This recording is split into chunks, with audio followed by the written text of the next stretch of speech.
I'm Keri Murphy, and welcome back to Inspired Living TV. I recently had a friend reach out to me, and she asked me, Keri, how is it that you stay so positive through disappointment? Like, you always look like you are happy, and I know that you go through tough stuff too. And that is the truth. I have definitely been through a lot of tough stuff in my life, and we all do, right? We all go through times of disappointment where we feel like we're just hitting a wall one after the other when it comes to pursuing our dreams and our goals. And I shared with her a few tips that definitely helps me whenever I reach, a wall of disappointment. And the first one is, I truly believe that everything happens for our greater good, that timing is everything. And just because it's not my timing doesn't mean it's not perfect timing. And if there's something that you really want and you keep getting no's one after another, there's a yes around the corner. I mean, success really comes down to your determination and your belief in yourself. But there have been many, many times where I have wanted something really bad and was so disappointed when it didn't happen. And I'll tell you what, time and time again, there was a greater reason for it. And something else happened that was so much greater that I couldn't have seen at that time.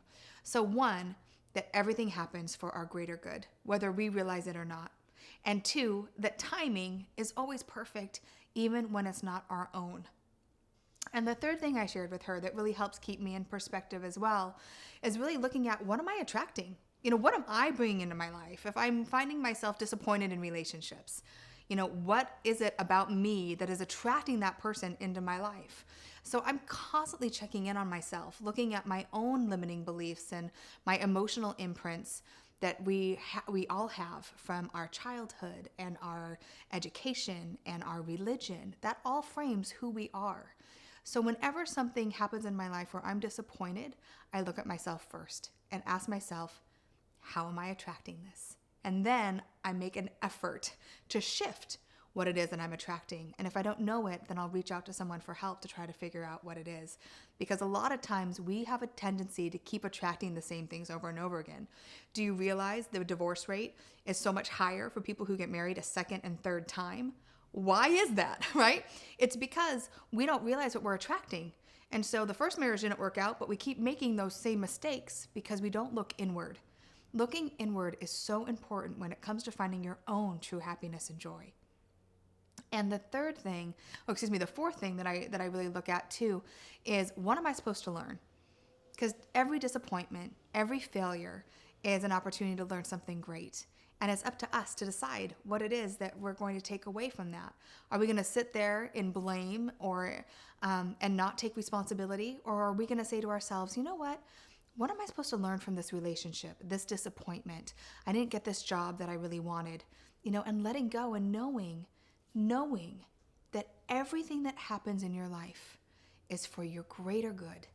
And when you know that, then when you're disappointed, feel disappointment. It's totally fine to feel that way, but then start focusing on the next thing that you are excited about or the next step that you want to take, and let go of that disappointment, because looking in your past will never help you move forward. So I would love to hear from you. How do you handle disappointment? What has been something that you've really wanted in your life that didn't happen, and what did you do to get through that?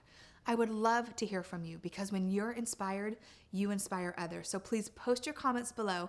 And if you want more inspiration, and come on, I know that you do, you want to make sure that you sign up for my weekly Inspired Living interviews and videos. And you can do that by going to my website, www.inspiredliving.tv. And always remember to keep dreaming it, living it, and being it. I'll talk to you real soon.